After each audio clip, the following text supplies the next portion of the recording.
Assalamualaikum warahmatullahi wabarakatuh. Yang saya hormati Ibu dosen pengampu mata kuliah Gizi Kesmas. Perkenalkan, nama saya Yanda Isma Darisa. Pada kesempatan kali ini, saya akan menjelaskan mengenai tablet tambah darah atau TTD untuk ibu hamil. Materi ini sangat penting karena penggunaan tablet tambah darah merupakan salah satu upaya untuk menjaga kesehatan ibu dan mendukung pertumbuhan janin selama masa kehamilan. Kehamilan adalah masa ketika kebutuhan zat gizi, terutama zat besi dan asam folat, meningkat. Hal ini terjadi karena tubuh ibu harus memproduksi banyak darah untuk memenuhi kebutuhan ibu maupun janin yang sedang berkembang. Jika kebutuhan tersebut tidak terpenuhi, ibu hamil beresiko mengalami anemia dan kekurangan darah. Anemia pada ibu hamil dapat menyebabkan tubuh mudah lelah, pusing, lemas, bahkan meningkatkan resiko komplikasi selama kehamilan dan persalinan. Oleh karena itu, pemerintah menganjurkan setiap ibu hamil mengonsumsi tablet tambah darah atau TTD. Lalu, apa sih tablet tambah darah itu? Tablet tambah darah adalah suplemen yang mengandung zat besi atau Fe dan asam folat. Kedua zat ini sangat dibutuhkan untuk membantu pembentukan sel darah merah, mencegah anemia, serta memenuhi kebutuhan darah selama masa kehamilan. Dengan mengonsumsi TTD secara rutin, ibu dapat menjaga kondisi tubuh tetap sehat sehingga kehamilan berlangsung dengan baik. Selanjutnya, mari kita bahas manfaat tablet tambah darah bagi ibu hamil. Manfaat yang pertama adalah mencegah anemia atau kekurangan darah selama kehamilan, karena kadar hemoglobin dalam darah tetap normal. Ibu akan merasa lebih bertenaga dan tidak mudah lelah. Manfaat yang kedua yaitu mendukung pertumbuhan dan perkembangan janin. Zat besi berperan dalam menyalurkan oksigen ke seluruh tubuh, termasuk kepada janin, sehingga pertumbuhan organ dan perkembangan janin dapat berlangsung secara optimal. Dan yang ketiga, yaitu meningkatkan daya tahan tubuh ibu hamil. Dengan kondisi tubuh yang sehat, ibu akan lebih mampu melawan infeksi selama masa kehamilan. Manfaat yang berikutnya yaitu mengurangi resiko pendarahan saat persalinan. Kondisi kadar hemoglobin yang baik membantu ibu siap menghadapi proses persalinan. Selain itu, mengonsumsi tablet tambah darah juga dapat membantu menurunkan resiko bayi lahir secara prematur dengan berat badan lahir yang rendah. Oleh karena itu, tablet tambah darah memberikan manfaat bukan hanya bagi ibu, tetapi juga bagi kesehatan bayi yang dikandungnya. Selanjutnya adalah cara minum tablet tambah darah yang benar. Ibu hamil dianjurkan meminum 1 tablet tambah darah setiap hari, dengan jumlah minimal 90 tablet selama masa kehamilan sesuai anjuran tenaga kesehatan. Tablet diminum dengan cara ditelan menggunakan air putih, bukan dikunyah, agar penyerapannya lebih optimal. Waktu yang disarankan adalah setelah makan malam, karena biasanya dapat membantu mengurangi rasa mual yang sering dialami oleh ibu hamil. Hal yang juga perlu diperhatikan adalah jangan mengonsumsi tablet tambah darah bersama dengan teh, kopi, atau susu. Minuman tersebut dapat menghambat penyerapan zat besi, sehingga manfaat tablet tidak maksimal. Jika ingin mengonsumsi minuman tersebut, sebaiknya diberi jarak sekitar 1 hingga 2 jam setelah minum tablet tambah darah. Bagi sebagian ibu hamil, mengonsumsi tablet tambah darah dapat menimbulkan rasa mual. Namun, ada beberapa cara untuk mengurangi keluhan tersebut. Yang pertama adalah minumlah tablet tambah darah setelah makan malam, bukan saat perut kosong. Dan yang kedua, minumlah bersamaan air putih agar penyerapannya lebih baik. Yang ketiga, istirahat yang cukup apabila rasa mual masih dirasakan. Dan yang terakhir, konsumsilah tablet tambah darah secara rutin setiap hari sesuai anjuran. Konsistensi yang sangat penting agar manfaatnya dapat dirasakan secara maksimal. Perlu diingat bahwa tablet tambah darah merupakan bagian penting dari perawatan ibu hamil. Dengan mengonsumsi TTD setiap hari, ibu dapat mencegah anemia, menjaga kesehatan tubuh, mendukung tumbuh kembang janin, serta membantu mengurangi berbagai resiko kehamilan dan persalinan. Tablet tambah darah dapat diperoleh secara gratis di puskesmas maupun fasilitas pelayanan kesehatan terdekat. Oleh karena itu, jangan ragu memanfaatkannya dan selalu mengikuti anjuran dari tenaga kesehatan. Mari kita ingat bersama pesan utama dari poster ini, yaitu minum tablet tambah darah setiap hari untuk ibu yang sehat, bayi yang kuat, dan kehamilan yang selamat.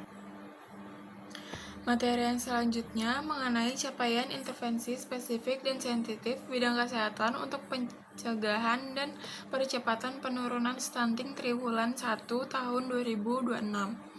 Stunting merupakan salah satu masalah kesehatan masyarakat yang masih menjadi perhatian utama di Indonesia. Stunting adalah kondisi gagal tumbuh pada anak akibat kekurangan gizi kronis yang terjadi dalam jangka waktu yang lama, terutama sejak masa kehamilan hingga anak berusia 2 tahun. Anak yang mengalami stunting tidak hanya memiliki tinggi badan yang lebih pendek dibandingkan anak seusianya, tetapi juga beresiko mengalami gangguan perkembangan kognitif, penurunan kemampuan belajar, serta produktivitas yang lebih rendah saat dewasa. Karena dampaknya yang luas, pemerintah menjadikan percepatan penurunan stunting sebagai salah satu program prioritas nasional. Upaya ini melibatkan berbagai sektor, termasuk sektor kesehatan, pendidikan, sanitasi, ketahanan pangan, dan perlindungan sosial. Dalam penanganan stunting, terdapat dua jenis intervensi utama, yaitu intervensi spesifik dan intervensi sensitif. Intervensi spesifik adalah program secara langsung berkaitan dengan perbaikan status gizi dan kesehatan ibu serta anak. Intervensi ini umumnya dilakukan oleh sektor kesehatan. Contohnya adalah pemberian tablet tambah darah kepada ibu hamil, pemeriksaan kehamilan secara rutin, imunisasi dasar lengkap, pemberian vitamin A, pemantauan pertumbuhan balita, pemberian makanan tambahan bagi kelompok beresiko, serta penanganan balita yang mengalami masalah gizi. Sementara itu, intervensi sensitif merupakan upaya yang secara tidak langsung memengaruhi status gizi masyarakat. Intervensi ini melibatkan berbagai sektor di luar kesehatan, seperti penyediaan air bersih, sanitasi yang layak, peningkatan pendidikan, pengatasan kemiskinan, ketahanan pangan keluarga, dan perlindungan sosial bagi masyarakat yang membutuhkan. Berdasarkan laporan capaian triwulan 1 tahun 2026 yang disampaikan oleh Kementerian Kesehatan, berbagai program percepatan penurunan stunting terus menunjukkan kemajuan. Upaya yang dilakukan berfokus pada peningkatan kualitas pelayanan kesehatan ibu dan anak, peningkatan cukupan gizi, serta penguatan kolaborasi lintas sektor. Salah satu fokus utama adalah peningkatan kesehatan pada ibu hamil. Hal ini dilakukan melalui pemeriksaan kehamilan yang teratur, deteksi dini risiko kehamilan, pemberian tablet tambah darah, serta edukasi mengenai gizi seimbang selama kehamilan. Kesehatan ibu sangat penting karena kondisi gizi ibu akan mempengaruhi pertumbuhan dan perkembangan janin yang sedang dikandungnya. Selain itu, pemerintah juga meningkatkan pelayanan kesehatan bayi dan balita melalui imunisasi lengkap, pemantauan pertumbuhan di posyandu, pemberian vitamin A, serta edukasi pemberian ASI eksklusif dan makanan pendamping ASI yang tepat. Masa 1000 hari pertama kehidupan, yaitu sejak kehamilan hingga usia 2 tahun, merupakan periode yang sangat menentukan dalam pencegahan stunting. Di bidang intervensi sensitif, berbagai upaya juga harus diperkuat dengan peningkatan akses masyarakat terhadap air minum yang aman, sanitasi yang layak, dan perilaku hidup bersih dan sehat. Lingkungan sehat dapat mempengaruhi resiko penyakit infeksi yang menjadi salah satu faktor penyebab stunting pada anak. Keberhasilan percepatan penurunan stunting tidak hanya bergantung pada tenaga kesehatan, tetapi juga membutuhkan keterlibatan keluarga dan masyarakat. Orang tua memiliki peran penting dalam memastikan anak mendapatkan asupan gizi yang cukup, imunisasi yang lengkap, serta pemantauan pertumbuhan secara rutin. Selain itu, kerjasama antara pemerintah pusat, pemerintah daerah, serta tenaga kesehatan, kader posyandu, dan masyarakat menjadi faktor penting dalam pencapaian target penurunan stunting nasional. Dengan kolaborasi yang baik, berbagai program dapat berjalan lebih efektif dan menjangkau kelompok yang lebih membutuhkan.